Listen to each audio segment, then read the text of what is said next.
राज्यसभार द्विवार्षिक निर्वाचन में देशर 60टी आसन पर एथर होइथिबा निर्वाचन मध्य ओडिशार थिला 4टी आसन। बाचस्पति निर्वाचन पर 19 तारिख में होइथिबा एही निर्वाचन शासक और विरोधी दल मध्य बेस छकापंजार वातावरण सृष्टि करथिला।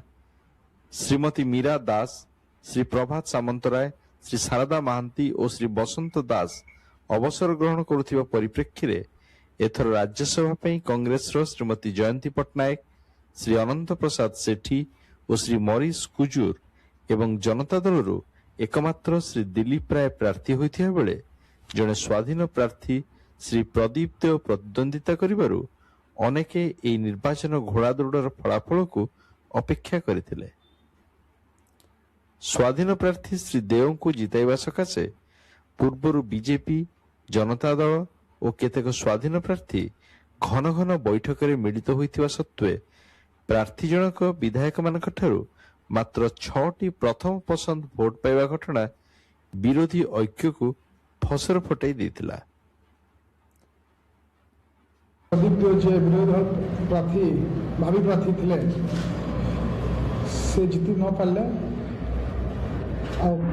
को भाव जीति न पाले हटा मैं किछि I can not come to a conclusion. जनता दलर जने सदस्य स्वाभाविक विजय लाभ करथिया बेले कांग्रेस रो 3 जन जाक सदस्य जितापट नेबा एथर निर्वाचन रो एक उल्लेखयोग्य घटना।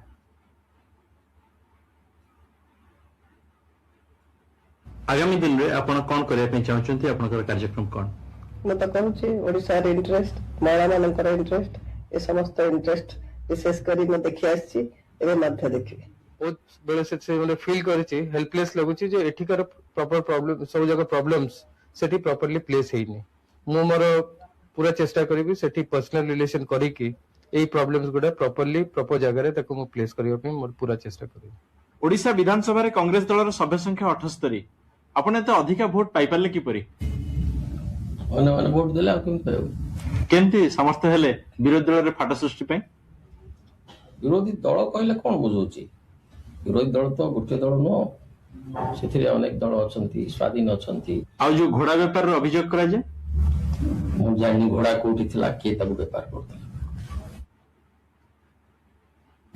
खाली उत्तम प्रार्थी को देखले